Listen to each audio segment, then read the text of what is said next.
yourself, just a couple-minute interview. That would be great. Then we could also put it on YouTube and, you know, get some more influence through that. I think it would be a great idea. Yeah, that's wonderful. Love it. Sounds great. Just, so, you know, just come up to me with a camera. I'll know it's you. Actually, I can see your picture here. You got a photo here. I'm trying to see. It's very tiny on my screen right now. But yeah, must be a better way to get a picture of you so I can recognize you. I'll see if I can. I'll see if I can have one put on the screen where you see your pictures up right now on the video screen, right? Actually, I'm not looking on the actual show. Okay. I'm just looking through Skype. No problem. No problem. No, I actually could get you up. Well, I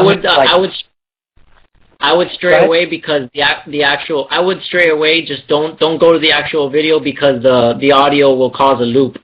Unless you go to it and simply mute the audio that's coming on the video, because then it would be fed back twice.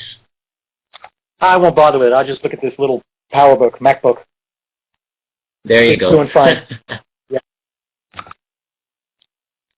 I'll forward you a picture so you can get an idea. But right now, if for the viewers that are watching, is a pretty funny picture of me. Some people might call it scary, and so I'll forward you guys that picture, so you guys can get an idea of what was just on there. Anyways, what do you? I mean, I understand the record, Wire Duck Records, and the video. The festivals that you're entering in. Besides that, is there anything else that you are pursuing? What other things do you produce as far as music-wise for your record company? Do you go out and get other talent, or is it simply you? Give us some more information as far as your current projects. Well, let's see. I actually quit the business that I was in, which was doing the music for clients. So we did like hundreds of commercials as well as the NBC and CBS also.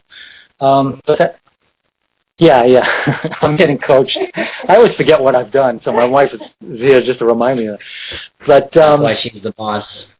Exactly. He's so modest, he just never even thinks to say certain things. But anyway, so about 6 years ago, I just had enough of the business. You know, writing music for clients is it could be good money, but it's never what I wanted to do, and it's, you know, it's like you got to write the music, you got to write what they want. So you spend a day or two coming up with this concept, which is exactly what they asked for, and then you send it to them, and the next day they hear it and they explain why that wasn't what they asked for. So I kind of had enough of that after about 20 years or 25 years of doing that. And so 6 years ago, I quit and went into basically writing my own stuff and recording my own stuff and doing Wire Duck full-time. And since then, I've actually written 2 musicals, book musicals, you know, with scripts, and 2 one-man shows. And we did one of the one-man shows we did in Hollywood and San Diego about 5 years ago. It was called Pigeonholes. And that's when I actually got started with learning video, because the whole premise of that show was to be on the stage with a huge screen, and I would interact with the screen. I would do the animation and the video and just interact with it. So that was my first one-man show, and that's when I learned to do some of it. Sorry to cut you off, but you do have a couple videos of that on your YouTube channel, correct? Yes, that's right. That's right. Okay, and let me just give you a little plug there. If any of our viewers would like to go see that, you guys can go to his YouTube channel, which is Neal Fox, youtube.com/Neal Fox, or you can just search Neal Fox on the channels, and it'll take you to all his videos. Sorry to cut you off there, Neal. I just wanted to give you a little plug. That's okay. And I'm just wondering. I don't know if it'll come up if you do /Neal Fox. I think you have to go Neal F. Neal F. I apologize. Yeah, and it's NEAL. If you know, I don't know if it'll come up with NEIL, but that's somebody else probably. But right. at any rate, go ahead. I'm also posting that link into the chat right now, so they'll have all the viewers that are actually in the chat. And if you're not in the chat, please go ahead and log on to boldvoices.tv, channel 8, and on the right-hand side, you'll see a chat room. you can just hit enter, and you'll be an anonymous name if you don't want to put your own name. And join us in the chat room. Interact and ask questions. I will forward them on to Neal. So I put up that link so people can have a direct connection to your YouTube channel. Go ahead, Neal. Great, thanks. Anyway, then after that pigeonhole thing, we basically were trying to find theaters to put that in, but we weren't successful with that, even though the people that came down, it was amazing what they thought of the show. You know, we had a lot of people from the theater and directors and even some HBO people were trying to get like an HBO special, but that hasn't come about yet. But after that, I wrote another show called Thank You, Dan Rather, which you talked about already. And that video you showed earlier was kind of the teaser for the one-man show. We had moved down here to Florida about 2 years ago. We funded it ourselves. We put on the show it ran about 2 weeks. That's all. It was just a showcase, really, yeah. And it was kind of interesting. We videotaped it. I don't think I'll be showing that videotape until I'm dead. But, but it was basically a little bit of my life story and how we came to doing the show. And just briefly, I'll give you that real briefly. But basically, when we were in San Diego, and like I said, I had quit the jingle business 6 years ago, and we were still living off the money coming in from the Dan Rather show. And a few other things, yeah, but the bulk of the money was the Dan Rather royalties. And after a while, Dan's ratings were going down. And so we started to get a little nervous, like, you know, what are they going to do? Are they going to fire Dan? And if they fire Dan, will they stop using the music? So at one point, you started to hear all about Katie Couric, and they were talking about her and going to sign her up. So it became obvious they were going to cancel Dan.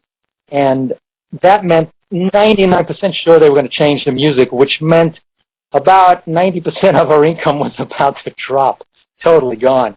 And at that point, we hadn't really got any income in other sources yet. I was just living the life of a struggling artist, you know, doing my albums and trying to get shows going and stuff, but it wasn't really bringing in any cash. So I called up the director of CBS and said, are you going to be changing the music? And he said, yeah. So I said, is there any chance I could at least get in on this and do a demo for you, you know, since I was one of the people who did some of your other stuff. And he let me do it. I did a demo, or actually 3 demos. I didn't get it. They gave it to some guy, some young upstart who happened to score the film Titanic. And anyway, so that pretty much, that was that. And all of a sudden we found ourselves with almost no income. And I thought, hey, what a great idea for a show. I'll just tell a little bit of the life of a songwriter, and and thank Dan Rather for keeping us in the money for like 13 years. And I'll do a bunch of my songs and tell what happened with my record companies that I was on and how it came to this point, and, you know, just work a show. So I did this whole thing. We finally got the show up, and it was very different. Got kind of mixed reviews. Some people thought it was genius. Some people thought I was nuts. And anyway, I guess I was kind of in the middle. But so after that, you know, we kind of let that rest. And after that, I got back into finishing my latest CD, which took, I started doing it in California, then we came out here and finished it. And that's the CD that you can see on my website called Now It's Personal. And that CD is the one that some of the music you hear on my site comes from, and some of the videos as well. Like, trying to think, there's a video you're going to see later on, Is Anybody Home? That one comes from there. Yep, we are going to conclude with that one, I believe, yes. Mm-hmm. And I've got, I actually got kind of subversive in this particular CD. I got a song on there called Sheep. Another one called Something Is Wrong. I got another song which I'll be performing later during the Overground Railroad show, which is called We're All Going to Be Here When She Dies. Be There When She Dies. And that's, yes, I can see this chat. I've been looking at things pop up on my screen. Cool. Okay. Excuse me, guys. I was just answering the chat here. No problem. Anyway, so